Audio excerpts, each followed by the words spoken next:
Hello and welcome to this week's edition of Sosbans and Sidesteps podcast. Joining me, Big M, as always, Mr. Hugh Griffin and our dearest friend Carwin. How are we, gentlemen? Good. I'm still mucking around with camera angles with all my new setup and my new laptop and my new ways of filming. So I shall be a different angle every week.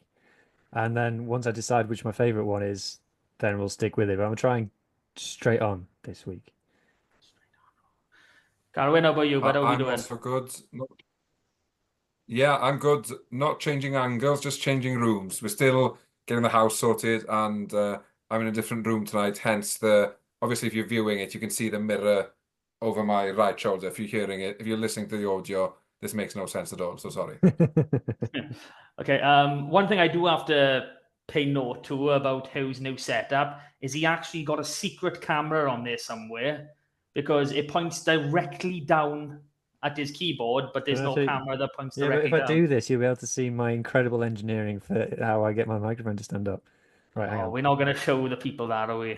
No, we'll show the people. Come on. So I Let's just need see to if make we sure can that figure it out. I can see what I'm showing you. And then I don't know how it does this. It's magic. It is literally pointing. It's not as bad this time, but There's for the no, audio list, there's for no. the audio, For the audio listeners, this makes great radio. Please stick with us. There's right. What it's showing, it's frozen for some reason, but there's that it's showing directly down onto my desk, but there's no camera. There's no camera above me, so I don't know how it's doing this. It's magic. Where would we be without Apple, eh? yeah. And the magic setup he's referring to is the how many stacks of books have you got underneath your microphone there, my friend? For today, I've got strategic staffing. I've got managing Six Sigma. Got the 5 dysfunctions of a team, which might come in handy. Who knows? Can you see me? Am I gone? You're gone. You've gone blank, Oh, my friend. God's Weird. sake. Uh, I'm back. Yay! He's back. I've got There 5, he and is. then I've got hats. 500 questions answered. Ooh. So There's a Strong hang on. choices. Hang on. This is hang on. semi-relevant. You're dodgy Bear with. now. He's removed his headphones and he has walked away from the desktop. This isn't a good start. No, I can't Let's see if find this it, but will- this is amazing podcasting. But I've got a book. Well, the missus has got a book. It's called Teach Your Cat Welsh. Ooh, that's Oh, I've seen interesting. their books before. They're quite cool. Yeah, I think the intent is not actually for your cat to learn Welsh. I think it's you accidentally teaching yourself Welsh is the main aim. But yeah. Anyway. Okay, Clever. so I'm assuming she wants you to learn Welsh, and that's the main that goes She with can it. actually speak a bit of Welsh. She, Cowan will probably relate to this. She was doing a Welsh course, and then her regular teacher didn't turn up, so they had a stand-in teacher. But the stand-in teacher thought she was teaching a North Walian class, and Ooh, she started speaking, and all the students were like couldn't understand a word of what she was on about. no. Yeah, and But I'm the- glad she wanted to learn the right. Sorry, the South Walian, not the right. No, the right one. Yeah. Like even I know that's a big no. You don't cross that barrier. Okay, so shall we get on to this week, boys? Let's do it. Right. You is the first topic because we had a mart at the yeah. park. Mart at the park. I like it. So, as the name kind of suggests, I managed to get to the park on Friday evening. An actual nice surprise from the missus. I had no idea I was going until about 6:15. And bear in mind, I live just over an hour away now, so that was really cutting it close. Yeah, got to the ground as always. Got this lovely new away shirt. If anyone's watching, the audio listeners, I'm wearing it now. It is a stunning piece of kit. Don't spoil it. We've got a whole section on it later. Ooh, okay. I'll leave that there. Take it Obviously, off, got Matt. it You to can't the have ground. it on yet. Shirts and skins. All right. Now, obviously, in the ground, I only managed Cardiff last season ticket holder before that. So, massive differences, going from that to this. But I love every second I get to spend in that ground, and the atmosphere is purely second to none. And I know crowd numbers aren't the best, but the atmosphere still there is unreal. You know, and quite frankly, it's a great night out if you can get to it. That's the thing, I think, isn't it? With Parc y Scarlets, you could have 10 people in there watching a game of rugby, and the atmosphere would be bouncing, as in, going to sound very biased and one-eyed, but I don't care. I do think we have some of the best fans in the world, and we generate an atmosphere even when we're probably not playing our best rugby. No, I'm with you 100%. I mean, just the Welsh people are known for singing, and I think the further west you go, the better We're it the gets. best. Our fans are the best singers in Wales. Oh, by far, I reckon. I mean, apart from Cardiff, I don't think the others have any real songs, do they? Cardiff isn't a song. Oh, no, I think the Dragons have got a few. They're the ole ole ole, isn't they? That's Ponty, though, isn't They've it? got a few. Well, yeah, but unfortunately, Ponty don't play at the highest level anymore. So the Not even a Dragons have. second. Well, let's not get into that. This is a Scarlets pod, but the Dragons got a few chances. But as for our not so noisy neighbours, then yeah, that's another story. Yeah, we don't talk about the zero space, do we? Okay. Hugh put together a lovely video. It's all over our socials. If you get a chance to have a look at it, be brilliant if you like, share, subscribe if you're even on the YouTube channel. That'd be awesome. Yeah, I think if Star Wars had Sam Costello in it, that's basically what it is. Yeah, that sounds exactly how I imagined it when I sent you everything to put together, even though you used, 5 seconds of my clips. It is this how it works, mate. It's just the best 5 seconds, though, Matt. The best 5 seconds. I know. 10 hours of footage for every 1 minute on that makes it the final cut. That's how the best do it. All right, okay. I'll have to believe you for the time being. So, little matter of the actual game. So, Carwyn, I'll come to you first. But overall thoughts on the game? It's sort of been the story of the season, really, isn't it? As in, I remember before the season started, one thing I asked for was for us to be in games. And to be fair, they're ticking that box every game so far. As in, so I can't fault that effort. But it's just poor game management at the wrong time. We seem to get ourselves into positions to win games, and then I don't know if it's fitness or if it's we took the ball, 75th minute, sorry, so from the kickoff, and instead of just going through one more phase so that we were back in the 22 and that we could clear it off the park, we decided to box kick it in field, which ultimately led to the winning penalty. And it's frustrating because they put such an effort in to get themselves into the winning position. It must, as in, I think Josh McLeod's interview after the game sort of sums up how much it hurts the players. And this might sound harsh, but I'm glad it does hurt them that much, because A, it shows they care, and B, it shows that they want to turn this around. It's just, winning's a habit, but so's losing. And at the moment, we're in a habit where we don't know how to win. And until we get out of that, I fear it's going to be a tough old watch. But in terms of performance, I thought they gave it their all, and yeah, just lacking concentration at the wrong time, unfortunately, cost us definitely a second win of the season. But yeah, so no, a bit flat after it, to be honest. Yeah, I mean, I can't argue with much there, except I think we should have 3 wins under our belt at this point. I think the only thing that really annoys me is, the first 2 tries were basically carbon copies of each other. Now, I know obviously the second try was down to 14 men, but it just seemed so simple. They have, obviously the first one was a line out, ruck, 2 passes behind. What was it? Carty kicks to the corner. Obviously, Johan Nicholas messes up the first one. But then they start from the scrum the next time. Exactly the same. 2 passes. Carty to the corner. And it was just a walk-in. It was just... They didn't have to work for their tries, which is something we're seeing, which I don't like. And when we see how we had to work for our tries, we did have to put a bit of graft in it. It was proper. Like, if we look at our second try, it was literally a good drive downfield, and Johnny Williams taking the ball on, standing at 12. Eddie James at 13, which was nice to see them interchanging. We'll probably get onto that in a little bit. He makes that line break, passes the ball in behind the line of defense, and it's just it was a 4-on-1. So, that was executed well. And the first try, we literally just grunted out, got to their line, and, Cowdo, found the gap and just dived over. One chance, one try, wasn't it? Yeah.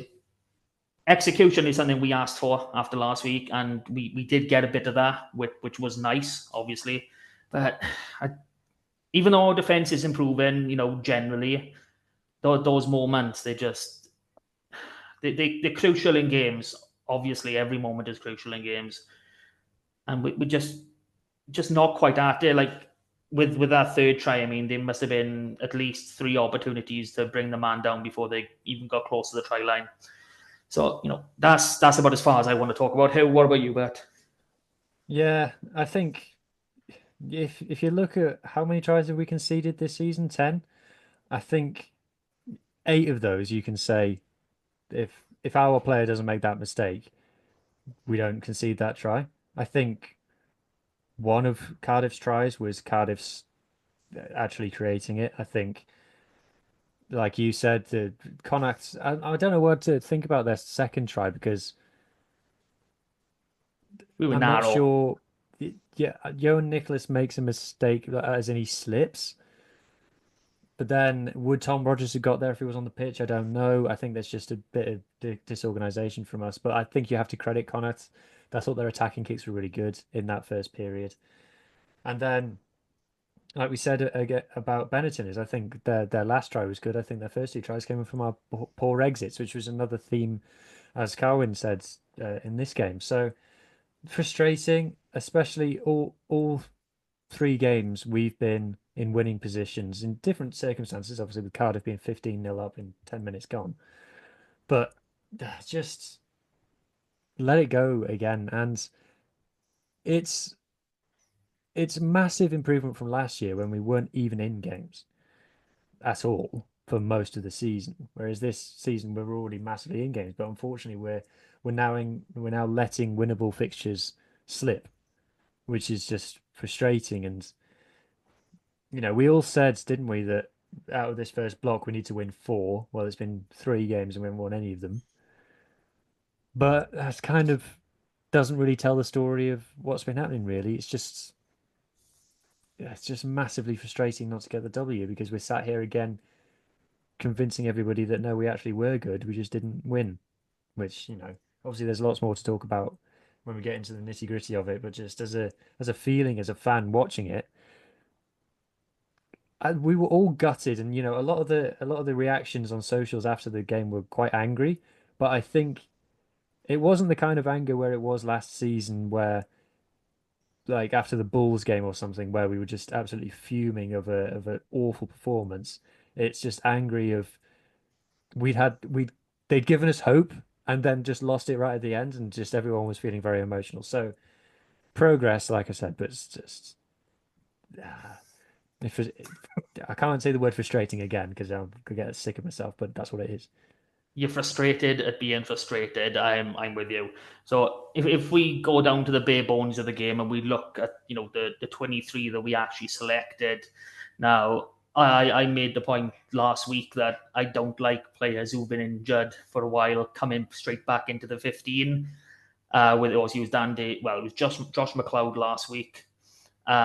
This week it was Johan Nicholas and Sam Lousy, and apart from that early bit of brain fart, we shall call it, from Johan Nicholas, he had a good game. He was fairly solid. Lousy, on the other hand, was very much like the Lousy when we first signed him, a bit of a penalty machine. So I'm getting annoyed at the lack of our use of our bench as well. We didn't use 2 players, and I don't think Page came back on after his little cameo either. So that's obviously another thing that needs looking at. Did you have any issues with that 23? I don't think I had issues with the 23. No, I was happy with some of the players who dropped down to the bench because of what we talked about last week in terms of bringing an impact. So I was happy to see Johan Lloyd and Max Page on the bench because they can bring an impact off the bench, and I was kind of almost happy for Alex Gray to be on the bench as well because he was, in fact, I think he finishes like our second top defenders beaten player. He's ridiculous, but. Yeah, like you said, unused subs again. It's such a recurring problem, and a lot of people are asking, what is Ifan Jones doing now? Is he just there purely as injury cover to Cowdor? Because now we're just seeing Sammy and Cowdor. If they're picks, they're playing the full 80, and they know that, and we all know that, and it's just frustrating. I thought there is. Yeah, and we've talked about Carwyn Tuipulotu enough. Carwyn, what was your thoughts on the selection of the back row? Because it was with 2 sevens really. Tane at 8, we'll talk about in a minute, but with Dan Davis and Josh McLeod, what did you make of that as a balance? There was something not quite right in it. I did like Tane at 8. I think that experiment worked quite well. I don't know, it didn't feel like a complete back row. And I also felt a bit for Jared Taylor, who played quite well in the first 2 games, I thought, as in he'd looked busy around the park, and then just to miss out was a strange one. I don't know, as in I think Dan Davis and Josh McLeod are both very good players, but have what you call it, have injuries started to take its toll, and they might not be as good as they have been in the past. Personally, I think I would have gone with Plumtree, McLeod, and Tuipulotu of the 23 that was picked. But that's just I don't know. We're not firing on all cylinders, and I feel like the first 2 games, our pack has been tremendous, and there were signs there that the weaknesses we had of last season had been sorted, and we'd become a bit of a force up front.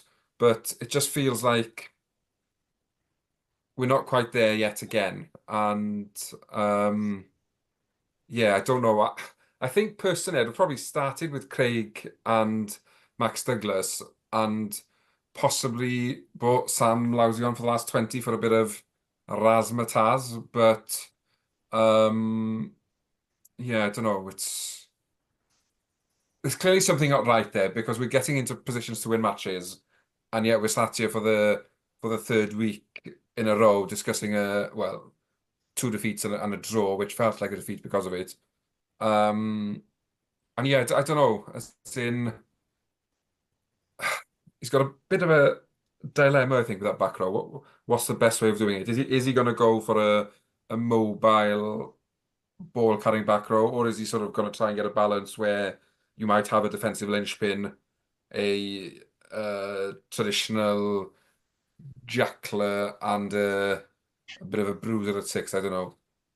Yeah, I mean, it is an awkward one. We do have a lot of good back row players.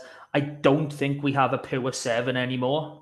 Dan Davis and McLeod early in their careers, yes, 100% they were, but I think they're more, well, Josh is more of a 6'8" now than anything, and I'd say Dan Davis is more of a 6.5.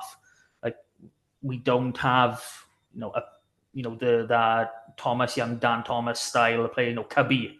Essentially, we don't have that type of player in there anymore. Obviously, we got some young boys in the academy coming through. Maybe one of them can fill that gap in a few years. My preferred back row is going to be Plumtree, McLeod with Tua Plot to a date. Like you've said, I think that is, while Fafita is out, that is the best one we can really field, for starting. It's all about managing it and getting that balance right. I think that's our best option. Like we've talked about balance in our back row a couple of times. Like first week was having Tain and Vaya, then it was having Taylor and McLeod. Now it's McLeod Davis. Where's this? Where are we going to find that actual right fit? Yeah, I got nothing really to add on the selection. It's just use all the subs, Dwayne. Again, we said it last week. We're naming a subs bench because we have to, because it's in the rules. But are we really in a position where we've only got one scrum half that the coach is happy to see on for the full 80? It's not good. Not good. So is it sorry, just on that with the scrum half, is it a case that on one side of the spectrum, you've got a player who's played 251 games for the region, I think over 70 caps for Wales, and trusted against did he play 2 or 3 games last season in Evan Jones? Is it a case that because the games are so tight, Peel doesn't want to risk it because Cowder might be able to see a win through for us? I don't know. As in, I do find it a bit strange that he's not making the substitution, but there must be a reason for it, for him to stick with Cowder for 80 minutes. Is in the hope that he thinks, he'll spring something from nowhere that might get us the win, and I don't want to risk losing that. Yeah, quite possibly. Evan made one start, which I believe was against Leinster. I think it was Connacht away. Connacht was it, and then one bench appearance as well. So not a lot of rugby, professional rugby for. Okay, he wasn't third choice last season, but someone who was going to be third choice this season. He did get a few games, down at SRC, what was Welsh Premiership level. But yeah, I mean, he's not a kid. He's not, 20, 21, 22, even though Archie uses, and we see him probably a lot more trusted. He's got a calm head on him. He's played rugby, for senior rugby then, for quite a few years. He's a solid 9. He's more of a controlling 9 than, your typical Cowd or even Archie, who will up the tempo, who will try to attack. But you can't just have someone making up numbers on the bench. So we'll probably come on to that as we talk more for Cardiff next week. So yeah, so I just want to touch on a couple of stats. To be honest, the stats weren't that exciting for this game, but there's a couple of stats that I just do want to call out, which I'm going to show to you now. The set piece stats. So let's talk about scrums first. So another week where Alec Hepburn has struggled at scrum time. Yeah. What's your thoughts on it, Mark? Yeah. Last week, I thought he was done a little bit dirty by the ref. I did say that on the pod, and I will still back that.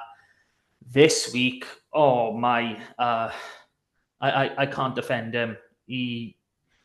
His form wasn't right. He wasn't getting himself comfortable before going in. And if you watch the scrums against Cardiff compared to the scrums against Connacht, you will see the difference when he hinges or when the tight head is overextending. You'll see the way his body folds. And yeah, 100% the right decision to hook him off at halftime. It's raising some quite big concerns for me, because obviously we knew how solid Wyn Jones was, and he probably would cost less than Alec. Considering this is his home region, etc. He wanted to stay near the farm. Obviously, things didn't go that way. But yeah, Hepburn doesn't seem to be working out as such. Again, second game in, the time still has to be on his side, but for what is essentially a double international, loose head prop, he's not looking like much at the minute. But flip side of that, when Kemsley came on, He won 2 scrum penalties, including one against the head. Different animal.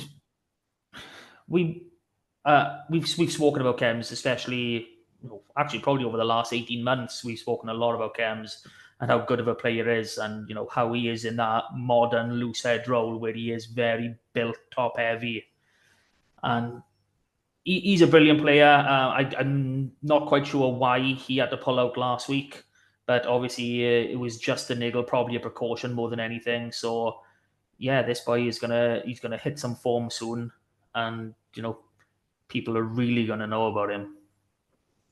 And the other stat that we had a bit of a chat about before we started recording, 92% line out win. In my book, we never lost a line out in this game. No, I think Karen agrees with this as well. I don't know how that percentage works out. So that's the one loss that I've just Googled it. 13 out of 14. Although technically we caught the 14th. The problem was the referee was standing in the wrong place and thought it wasn't straight, but it was clearly a legitimate line out. But that's another story. Yeah, that's where we're going to leave our day. Our line out is still undefeated. It's still perfect as far as I'm concerned. It shan't be disputed as far as we're concerned. I'm not going to go into any other stats in this game because, to be honest, statistically, it wasn't a particularly interesting game. Let's talk about some star players then. So, who did you think played well? Who did you think came out of the game with credit? Someone we've spoken about for a little bit over a year, Tom Rogers. I thought he had one of his better games for us. On the wing, our very first attack, that ball was spread from one touchline to the other from a line out, and he went through 2 opposite numbers, got a good 25 meters downfield before sort of being bumbled into touch, and it didn't end there. He played quite well, especially with ball in hand. Barring that little indiscretion where he got a yellow card, which I think was extremely harsh considering what actually happened and the timing on the game. Yeah, I was very happy with the Tom Rogers we saw on Friday night. Yeah, I think he looked very solid in the opening game. He looked very solid in the preseason games, and we obviously, since he's been moved out of that fullback role, we've had Ioan Lloyd and Ioan Nicholas both make 2 try-costing mistakes. So, do we think Rogers gave Ioan Nicholas a call and that the pass just didn't go to hand? I mean, potentially. I'm clutching at straws here. I'm clutching at straws here, as in it was a howler of an error, whatever way you look at it. But I just found it a very interesting pass if there wasn't a call. Yeah, I'm looking at where Tom Rogers' body is and his positioning, and I don't think he made that call. Yeah. He may have, but I'm not a back. I'm especially not a back 3 player, so I'm not going to be the definitive judge on this one. But like I said earlier, I think Ioan Nicholas still came out to this game with money in the bank. Quite literally from the restart after that error, Connacht went for the exit, little box kick. He takes the high ball nice and easy, and I think he goes through four Connacht men before being brought down. I think it was only about 10 meters, but what a way to respond after making a howler. That was brilliant from Nicholas.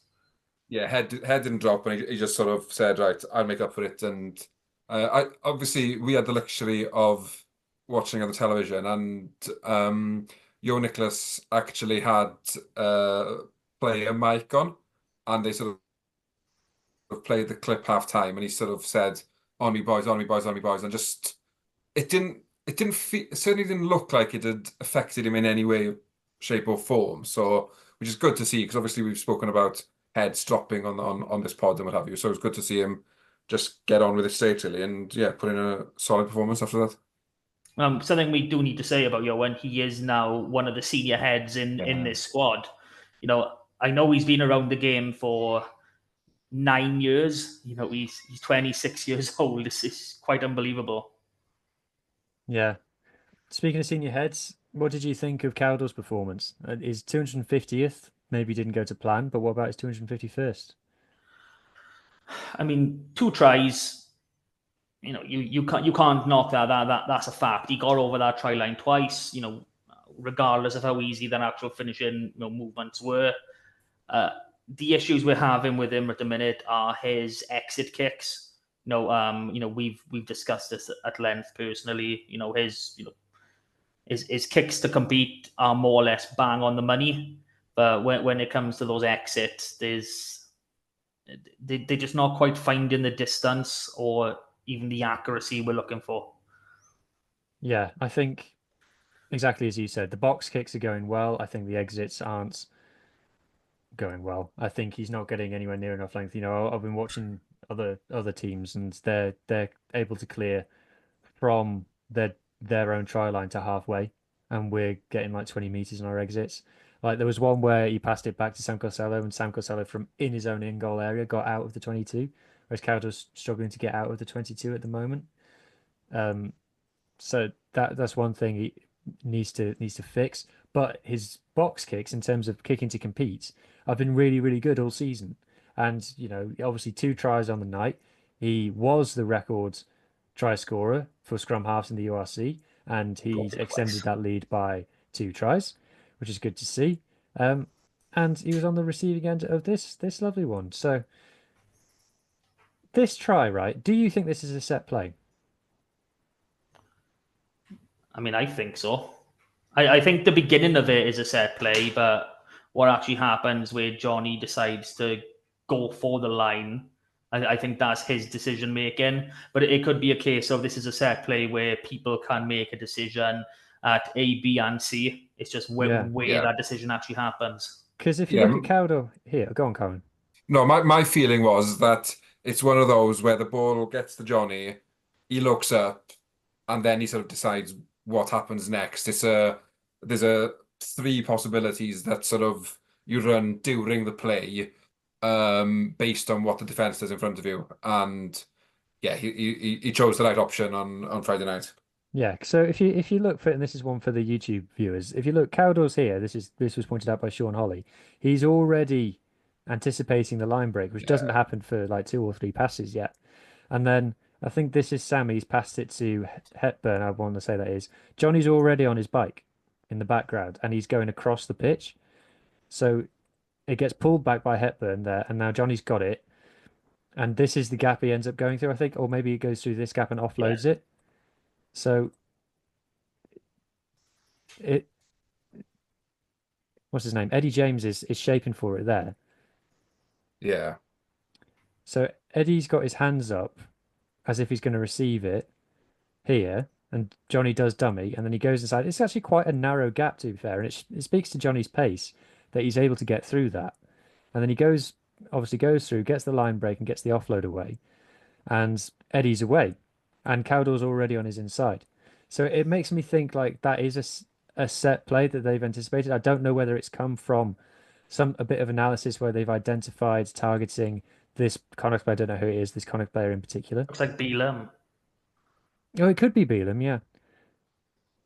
So he's seen a tight head in front of him. And then obviously Eddie's already through the hole by the time the pass leaves the hands. So I'm going to play it through to the end because the Cadell ground the ball is really nice. So I kind of think that was a rehearsed one. Whether it was rehearsed for Connacht, because I try against Saracens in the pre-season game wasn't the same, but it came from the same kind of scenario. So I think this is perhaps like the blueprint. I would say that this is how Dwayne Peel wants to attack this try. What I find fantastic with that clip is you see the exact reason why Gareth Davies is the leading scrum half try scorer in the URC, because he anticipates that happening so often, and as a good 9 is there waiting for the glory.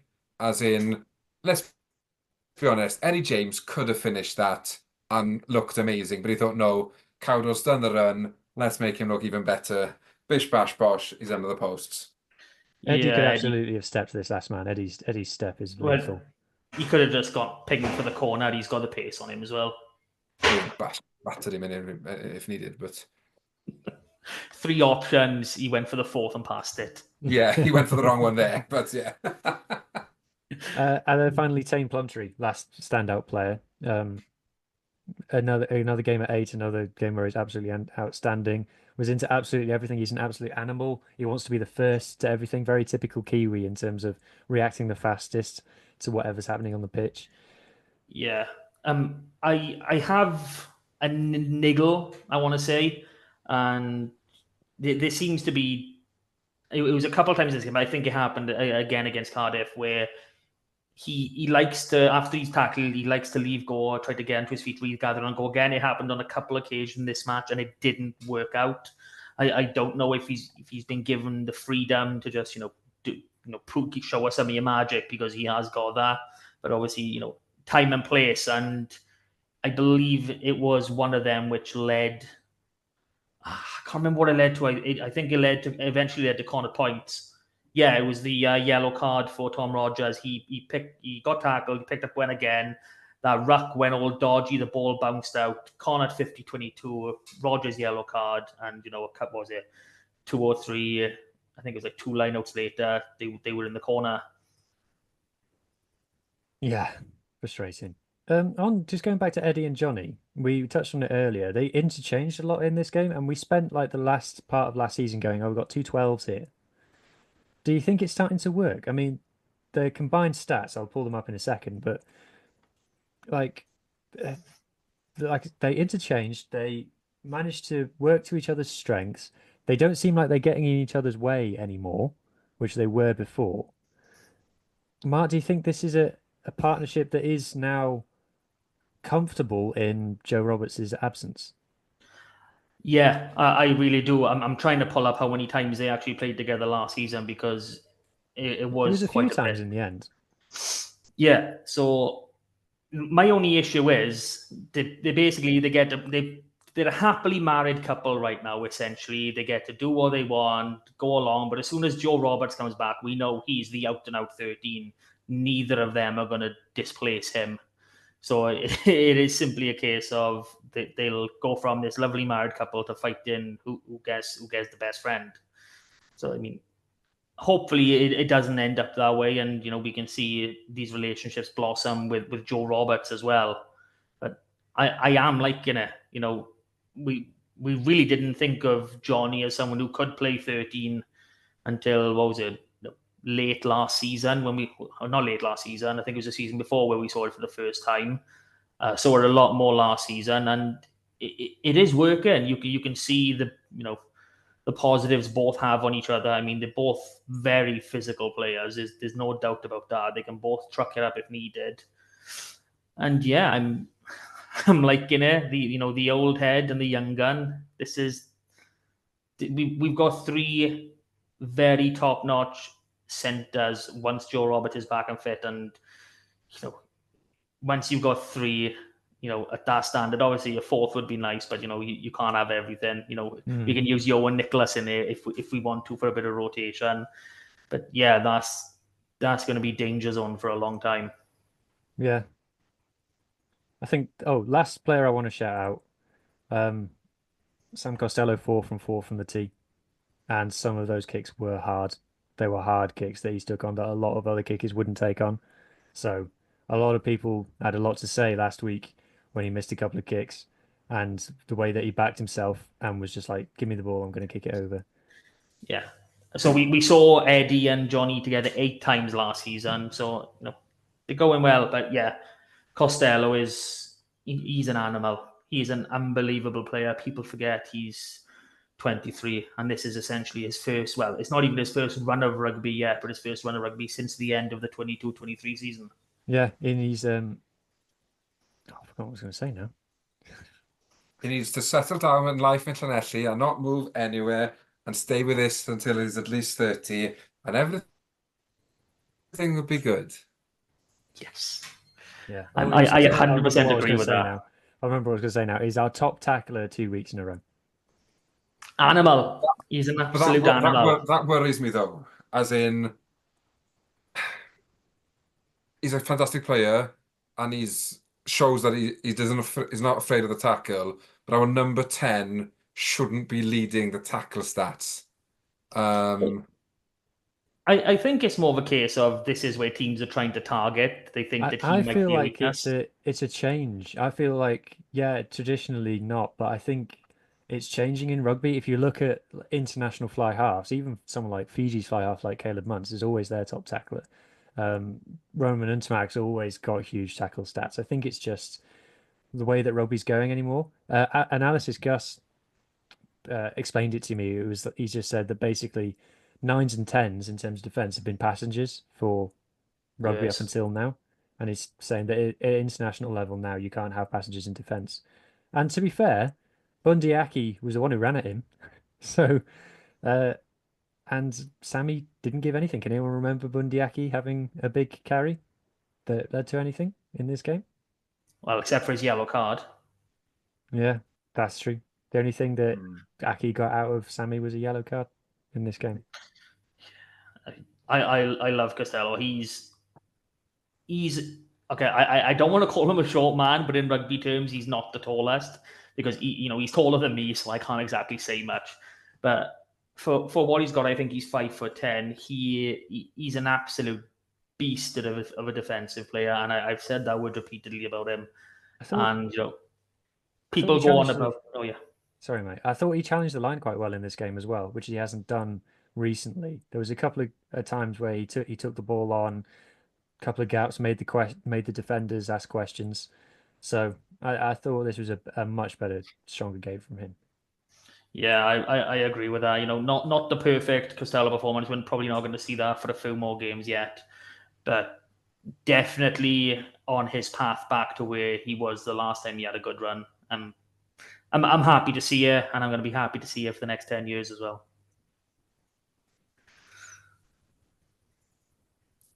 Okay, so that brings us on to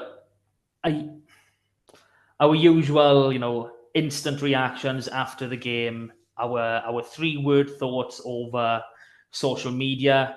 So I believe one of you has done Facebook, one of you has done Twitter. So, Carwyn, you ready? Yeah, so I'm going down the Facebook route tonight, and it's interesting because last season I think the reaction would have probably been more one-sided in three-word thoughts, but it's very much split 50-50 really. So Paul and Mandy both went with should have won. Oh, sorry, do I need to give surnames? Sorry, just not. Just realised Paul and Mandy could be any two people in the world. Paul Daniels and Mandy Tucker both said that we should have won. Al Evans, more silly penalties. Phil Breakspear threw it away. Lee Patterson, own worst enemy. James Rogers, another long season. Andrew Goff, 5 from 25, which doesn't make great reading. Richard Morgan, same old story. Tony Barron, start Costas. Angharad Harv Roberts was in touch. Well, yeah, that's another story again. Gareth Young, don't blame Dwayne. And Owain Leclerc, please keep Peel. But I'm wondering maybe if some of these might be from Yeah, Owen is similar a Scarlets fan, regions. which is Sorry? ironic because Owen does have top fan next to his name on on Facebook, Yeah, but he's not a Scarlets fan. yeah, no, I didn't think he was, but yeah, Hugh Williams, poor game management. Agree with Hugh there. Um, Peter Green, not good enough. Mark Thomas, weak mentality again, and Colin Stroud, Gareth Davies is kicking. So yeah, clear disappointment because obviously, as we've already said, they sort of put a shift in for 70 odd minutes, and just I'd imagine those 3-word thoughts would have been completely different had the game finished at 70 minutes. Yeah, it's the same on Twitter, really. Matt says bloody great effort, and he also says sloppy first 10. Hugh Aber says poor game management. Someone with an indiscernible username says one for Fifita away and too many brain farts. So it's a lot calmer than I was expecting. It's quite split, really. There are some negative ones that I'm not going to read out too much, but it's quite split amongst people. Of some people are like, yeah, I can see where this team is going, and some people are just sick of losing, really. Just on the 25 and 25 stat, it's quite specific. that number.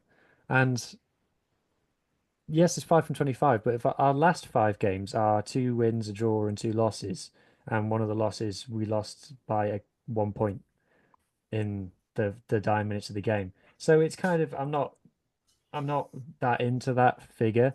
Yes, if you boil it down to that, but then we finished the season before last with a Challenge Cup semi-final, so it's a bit selective for me. We all know how bad last season was for long periods, and you can go back and listen to the podcast that we did then, where we didn't mince our words about how bad it was.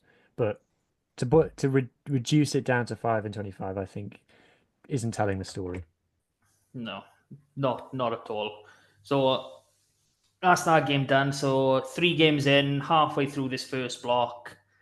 I mean, all right, we all kind of agreed we needed to win for this first 6, but that also means we only get to lose 2 of this first 6, and when we haven't lost 3 yet. So I mean, I think the word I could use for where I am right now is content. I'm content with how we're doing. I'm not happy about it. We do need that first win. So how are you guys actually feeling overall? I'm disappointed, I think, with the fixtures we've had and the way we've played, to only return with a draw and a losing bonus point. I think doesn't give our players justice to where we are. But the reality is, and I just fear it's going to be a long season. We just need to get that W on the board, because the longer we go without one, the harder it'll get. And I genuinely thought we could have been 3 from 3 when the fixtures came out. As in, when I said win 4 of the first 6, I sort of thought maybe win the first 3 and even win the 4th Cardiff away, because obviously we did it last year. But we're now looking at, we're not sitting pretty. And when you think Edinburgh and Benetton are the 2 below us in the table, as in, obviously stranger things have happened, but I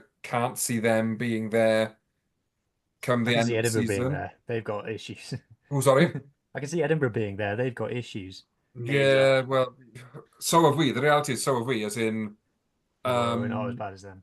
I I'm not promise. saying we're not as bad as them, but at the moment, we're only above them on points difference. So I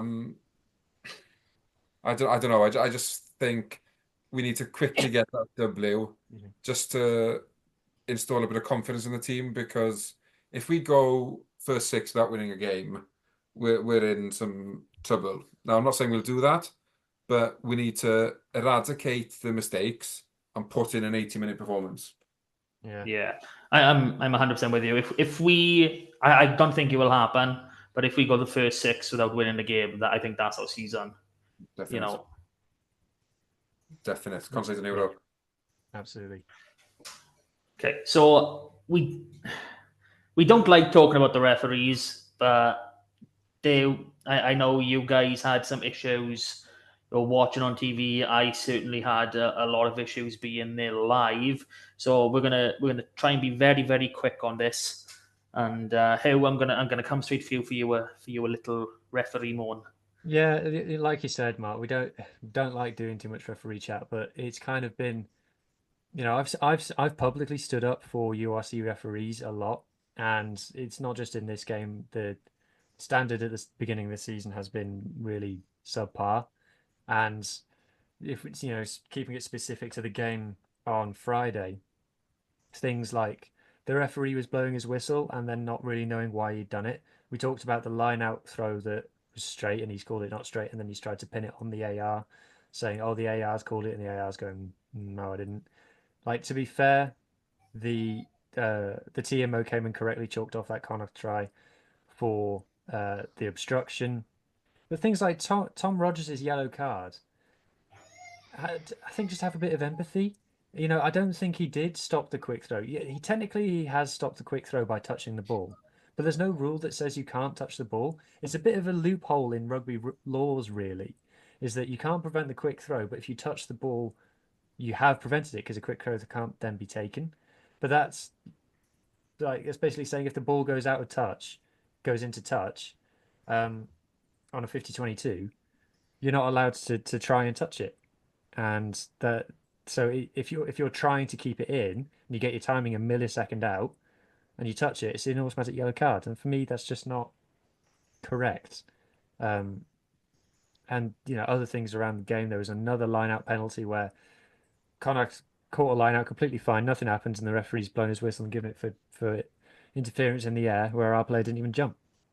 So just all round, I thought just weak management of the game, really. And I thought it was the same for both the teams. I don't think he was in favour of one team or the other. I think for both teams he wasn't great. And then like we've just seeing it around the league quite a lot at the moment of just the kind of mistakes that we shouldn't really be seeing at this level. Yeah, I mean, for me, I was actually quite excited when I saw the first round of referee announcements. Everyone actually neutral. There wasn't, Irish referees refereeing Irish games, etc.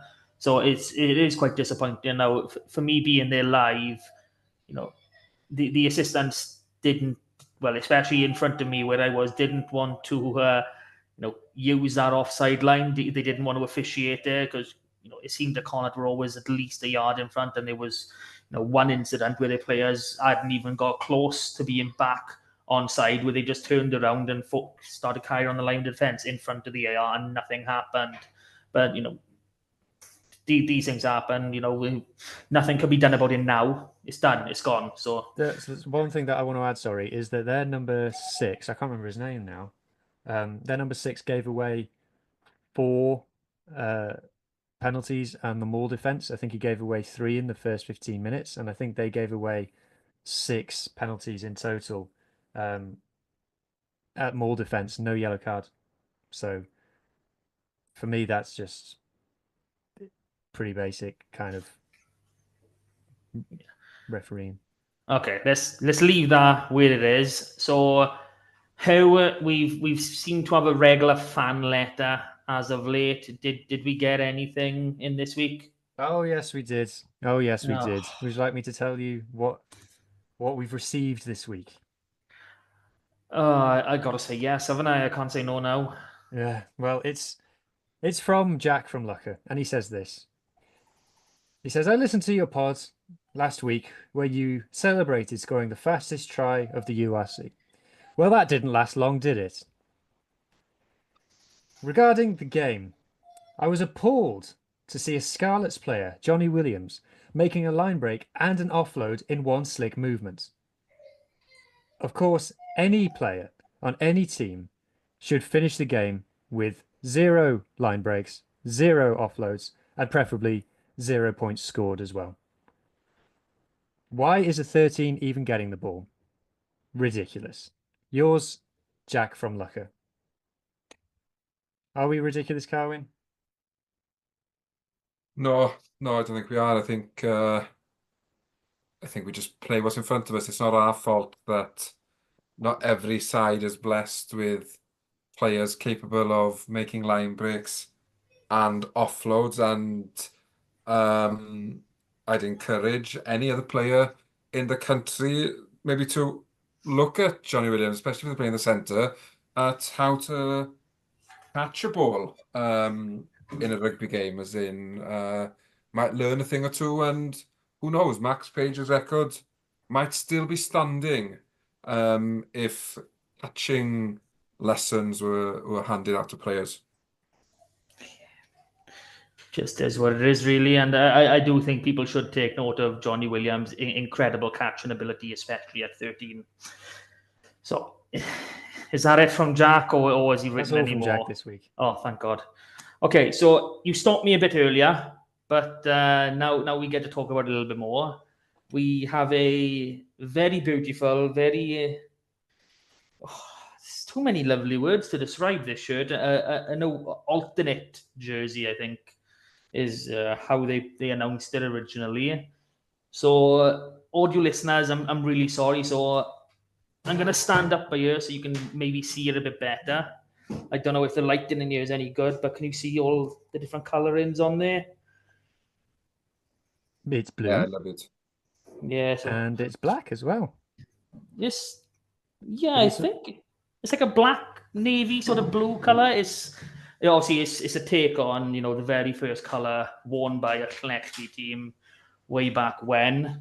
But yeah, I mean, when I first saw it, you know, when we saw it on a webcam, so you know, it looked like, you know, claw marks, but it's not. It's just a nice little pattern. There's a few different shades on here, but like, don't get me wrong, the price point is way off for me. I'm surprised I actually bought it in the end.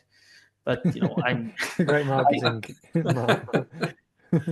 no, I really like it. It's probably one of the. We've pulled it up here. There you go. Here we go. It's a lovely kit. There's quite a few different colours on there.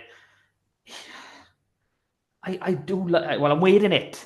That's so much. Again, I don't think I've ever bought a It's brand got new long kit sleeves before. on Joe as well. You were saying before we came on that it's got quite long sleeves. But it's got long sleeves on the player as well. Look at where it is on his bicep though. Mine is literally over my elbow. You know this. Oh, that's Get in the the gym size. then, The Matt. size. Get in the gym. Can't go in the gym, man. I embarrass people. It's no good. Like. You've been banned from the gym. We don't talk about it. Oh, it's like that, is it? Not your friend no more. Go away. I do think that the red Scarlets and Castile logos look all right against it as well. I just generally it's quite modern, I think, and it's quite wearable, I'd say. I think you could wear it out and about. Maybe it'd be a bit nicer if it didn't have the sponsor logo on it. Not that the sponsor logo is ugly, it's just quite big and it looks like a sponsor logo. I think because Yeah. it's the only white on the shirt as well. Or I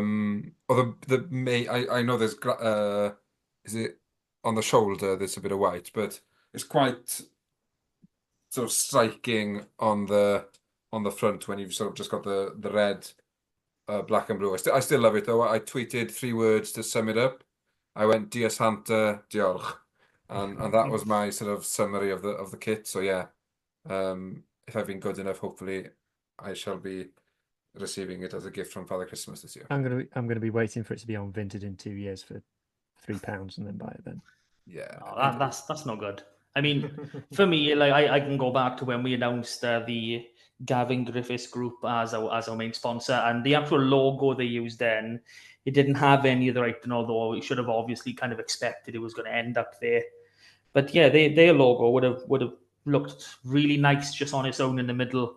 But you know, there we go. There we have it. It's still a lovely shirt, and you know, I'm very much enjoying this. I have already worn it out and about. I wore it on the school run earlier, so happy days.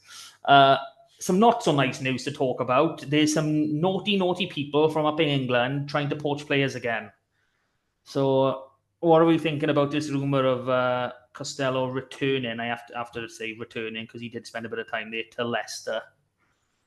It makes sense. Apparently, Pollard, who is Leicester's current 10, is going to be off. I'm hearing Japan as a rumour. He's on a reported 600k a year, which in rugby terms is crazy money, especially for what they're getting for that. He's obviously been down with South Africa in the Rugby Championship up until now, so he's missed the first 3 rounds of the Premiership. And I just don't think that's the right money that Leicester should be spending. But I don't think that they should spend it on, or I don't think we should let them spend it on Sam Costello either. You know, I think it makes sense. It's not a crazy rumor, but just Martin, Carwin, you go first before I do my piece. I think it makes perfect sense for them to be interested in him because obviously they let him go as a boy and he'll be returning as a man. I just hope for our sake more than his sake, but for his sake that he makes the right decision and stays in Wales because obviously he's got aspirations, I'd imagine, of winning a shed load of caps for Wales. And if he stays with the Scarlets, then obviously he'll get rested, he'll get treated better, and he won't be expected to play in international windows. And to be honest with you, Leicester didn't want him a few years ago. They let him go. So tough, they can't have him back. He's our player now, and we will not let him go. Plus, anywhere but Leicester. Come on. I still remember the cheating. I won't swear because you might be listening and it's not 9 o'clock. When Kingston moved forward a metre and hit 3 posts without penalty. So for me, he could sign for not anybody in the world because that's a bit extreme, but he could go to a lot of places before Leicester. So no, don't go, Sam. If you're listening, please stay. Yeah. Yeah. Go on, Matt. Oh, okay. Yeah, I was just actually looking out to see, how many Wales caps he actually had, and just one more season of playing every single game won't cut it for the 25 cap rule if that's still I in wouldn't be force. surprised if he banks on that going, though. I think there's probably a lot of players in Wales just expecting that rule to be canned. Yeah, but no, I mean, I think this really does go to show, how good Sam actually is. Sheedy was allowed to come back to Wales last season. There's no rumours for Ben Thomas or I can't even think of any other really decent Wales 10s going around. He is, by far the best available Welsh 10 inside Wales. Like, all right, you got Anscombe over in Gloucester, but like I said, that is in Gloucester, and he's a different age profile, a different style of player. I've just checked for his Wales caps now, and I've seen he's only 5'8", so he's my height, so he's even smaller. So those defensive stats are even more impressive now. But Sam is an amazing player, and we can't let him go. I would 100% understand it if he did. But it break my heart. I mean, I know we've got a couple of youngsters coming through, but they're a good few years off yet. And that's only start making your first odd appearance off the bench, not starting running the game from 10. Yeah, for me, if I flip it from Sam's point of view, I can see why. I can see an angle where he might want to leave because if you look at his career in the last 18 months, he displaced Reece Patchell as first choice at the Scarlets. He took us to a European semi-final, went to a World Cup, played the full 80 when we beat Georgia, had a really nice game there. Obviously started the World Cup warm-up game where we beat England. Then he goes to the World Cup, doesn't get that many minutes, and then throws an intercept to Sanchez, which it happens. Then he starts the Barbarians game for Wales, gets injured. Then they try and rush him back for the Boxing Day fixture against the Ospreys. He's named in the team, then pulls out last minute. He wasn't ready. They rushed him. Then he goes into the Dragons game, makes a huge impact on the game, completely transforms the Scarlets all on his own, and then misses the kick in front of the sticks. And then it's just been an absolute avalanche of. He's fully felt the brunt of being Wales 10. So he misses that kick in the Dragons game. Then he goes and starts away in Claremont, gets a concussion, and then is out. And his first game back is Scotland in the Six Nations, starting at home for 10 for Wales in the Six Nations, gets injured again. And then he's in and out of the Wales team for the rest of the Six Nations with injuries. And then he's back with us, not back with us, injured, not injured. And like we said, if he's fit, he's playing the full 80. He didn't get more than 2 starts in a row. Then he goes on the Wales tour. He loses his starting spot to Ben Thomas, and I think Ben Thomas is absolute class, but he's a 12, he's not a 10. And then it's just been every week, when being a Welsh 10, like I said, everyone's got a view on him, but every week when people have decided they don't like him, it's a different thing. Like last week, it's his goal kicking, and then this week he kicks 4 from 4, all really hard kicks, and he kicks them.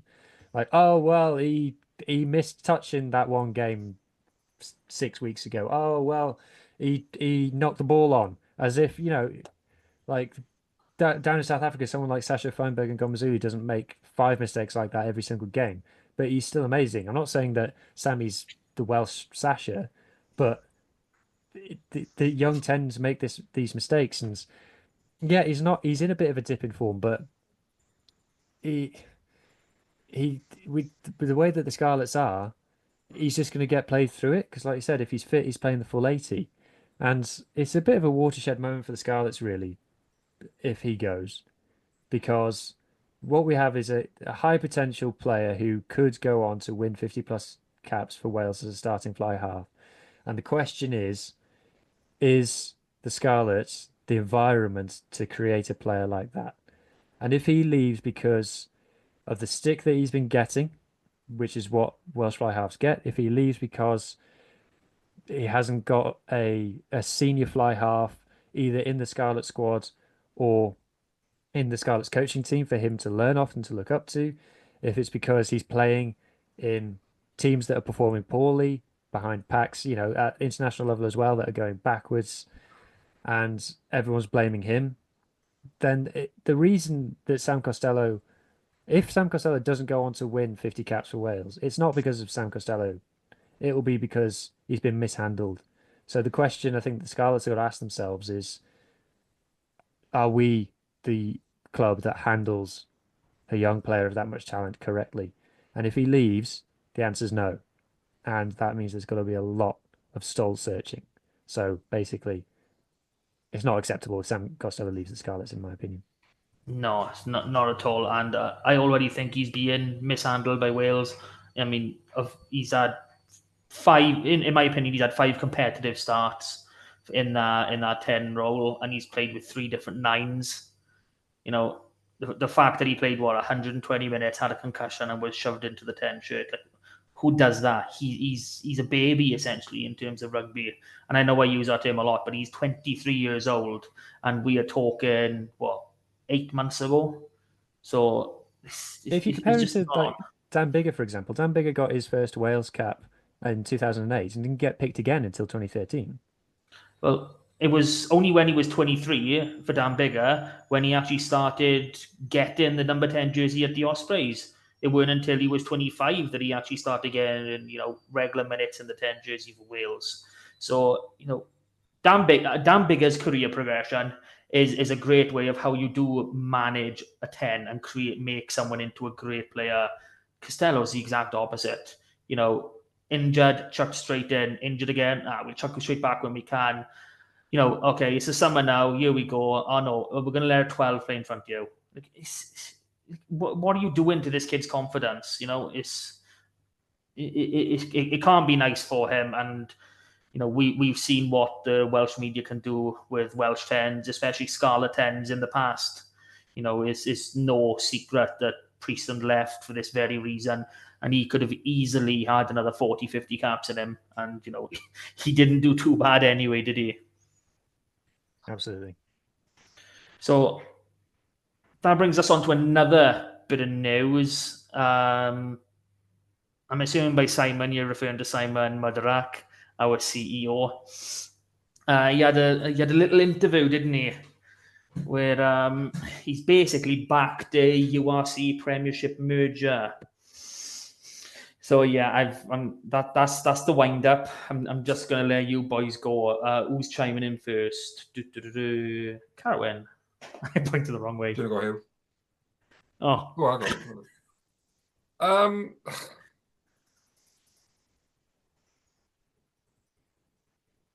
Sorry, it feels like there's an awkward silence. Have I gone? Has my Wi-Fi gone funny?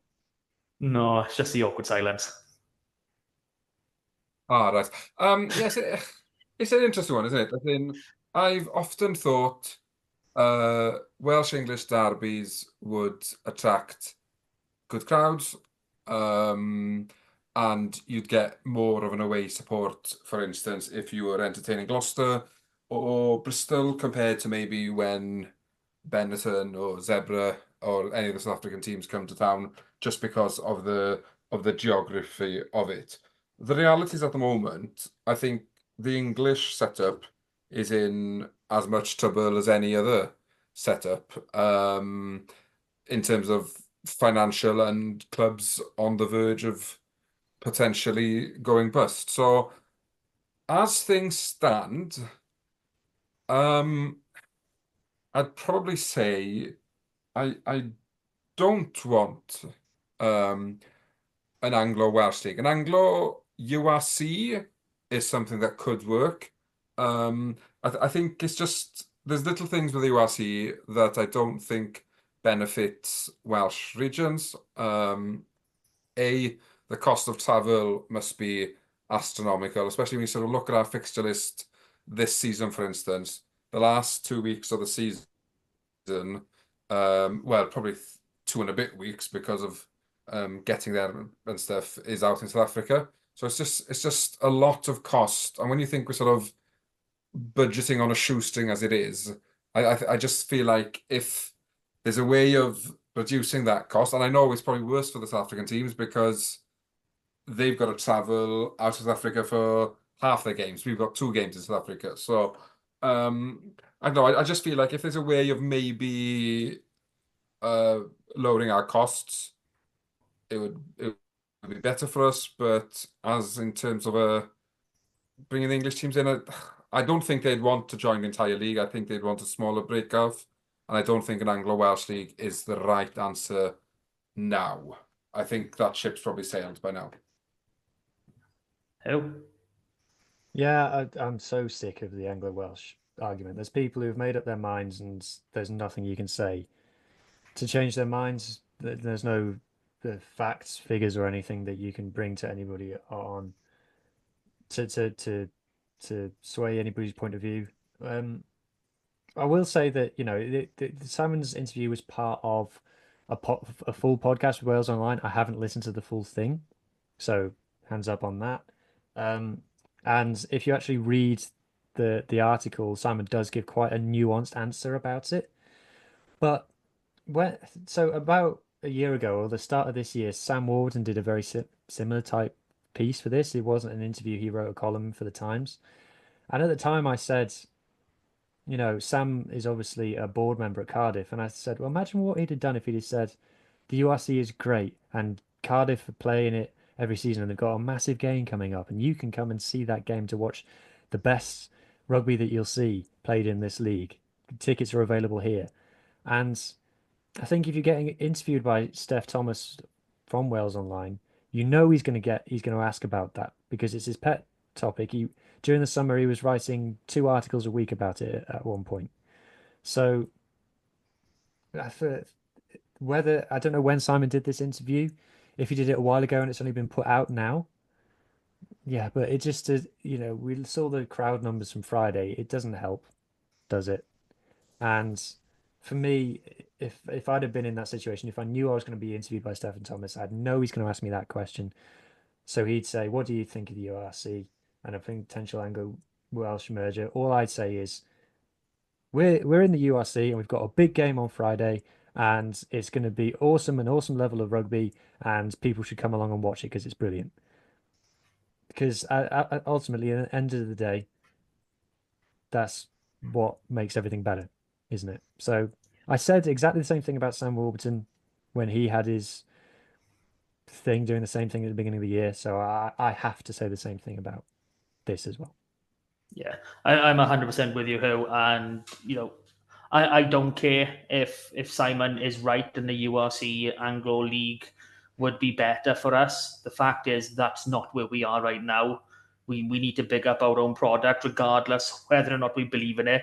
We need to make it the best possible, not go wishing for something else. But yeah, we got a massive game this Saturday against Cardiff. Come down and watch. It's almost sold out. So why not join the fans and see Scarlets get their first win of the season? It'll be absolutely amazing. That's basically all we need to see. So, any last words on any little tidbits now? Or can I go into my community section really quick? You can go into the community section. Go into it. Yay, sharing my screen. Here we go. I'm going to try and get through this really fast. SRC, massive shock victory. Cardiff, 50 points to Carmarthen Quins 0. Cardiff actually went down to 14 through a red card as well, which makes this even worse. We had a few academy boys involved. We had Badham at 15, Gabriel McDonald at 12, Keanu Evans making his first start at 7. On the bench, we had Isaac Young and Rodri Lewis. Llanelli cannot buy a win at the minute. It was 28. I don't know. This was the first defense of the Challenger Shield as well. So they'd scrapped back into this game, got to 28 all, and literally with the last kick of the game, Ebbw Vale won it. Jack Davis, Steph Jack Jones, Will Evans, Morgan Jones, all in the starting 15.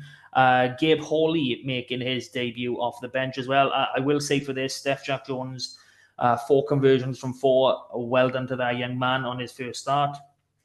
Games this week. On the Thursday night, Llandovery are travelling to Newport. Doesn't make for great viewing for Llandovery, but the only win they've had so far this season has come on live TV. So there we go. Carmarthen Quins are hosting Pontypool, hoping to bounce back. More of that on our SRC podcast. You'll find that later this week on Thursday. All Cup action now in the lower divisions. So in the Premiership Cup, Llangennech lost 47-11 away to Cross Keys. Newcastle Emlyn couldn't actually raise a side through injuries, and with their second team being now part of the WR leagues, there's permit situation. It's just all dodgy. So they actually, withdrew for this match. So Merthyr go through. And Narberth getting their first win of the season, 28-22 over Bonamine. Back into league action this coming Saturday. Llangennech hosting Cardiff Met, Newcastle Emlyn hosting Neath, and Narberth travelling away to Pontypridd. Into the situation, not being able to raise a team at that level. It's a dodgy one, because if this was last season, they would have been able to do it no problem. It's literally the case of, because they've entered a seconds team into the WRU leagues, there's different rules on using them players in a different league, and you can only have X amount of permit players, per team anyway. So with the injury, I spoke to Guy, their secretary, and he literally said, because of these new rules, it's just almost impossible for them to raise the side, because they would have much happier let their seconds team not have a game and let their first play. But the seconds didn't even have a game anyway.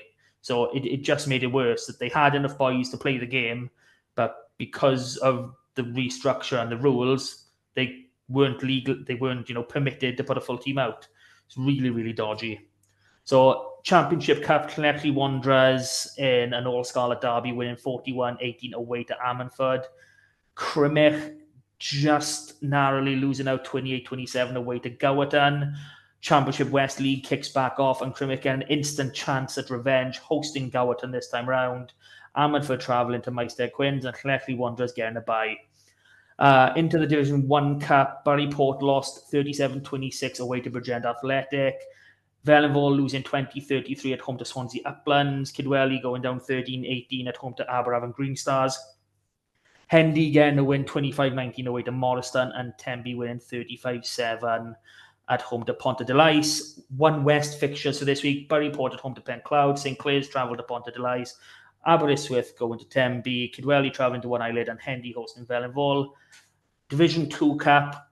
Again, more teams not being able to raise teams. So Aberavon Quins go through over Milford. Carmarthen Athletic go through over Fishguard, a game that was actually played last week between those two.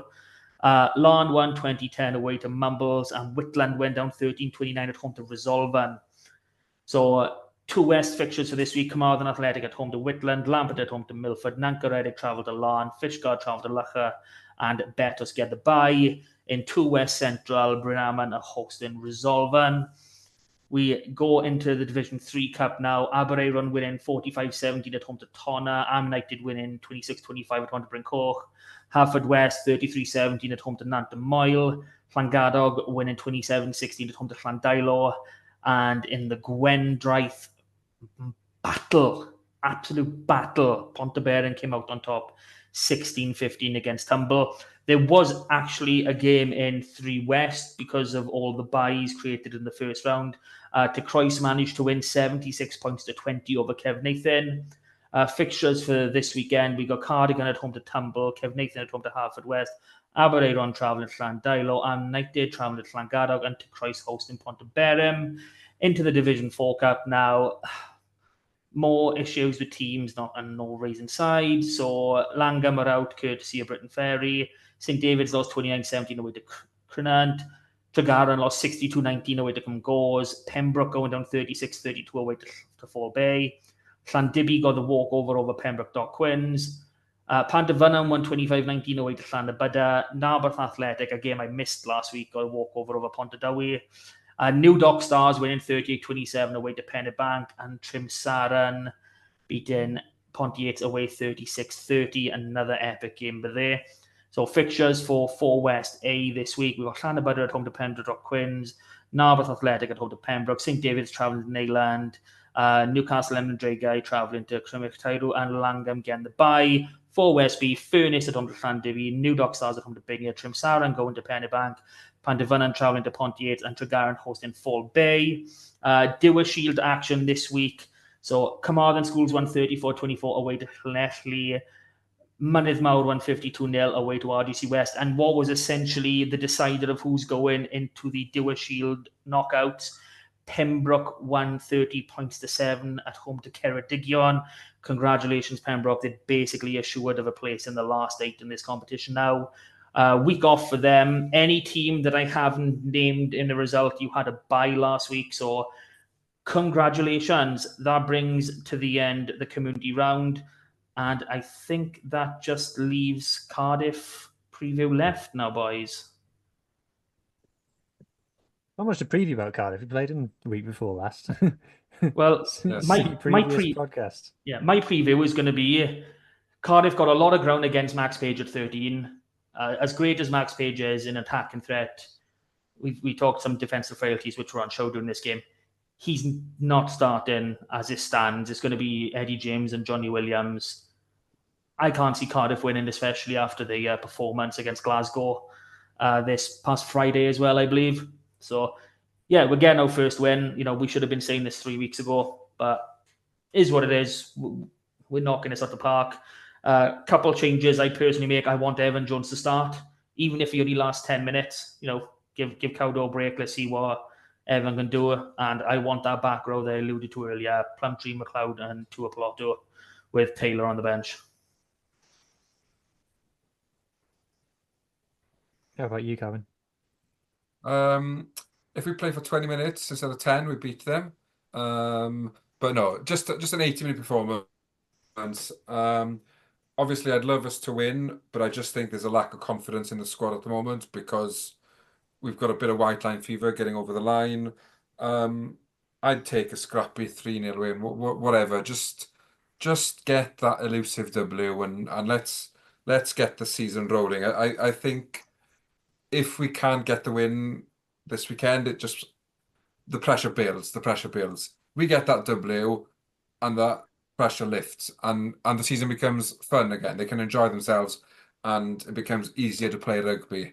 In terms of personnel, I wouldn't make too many changes.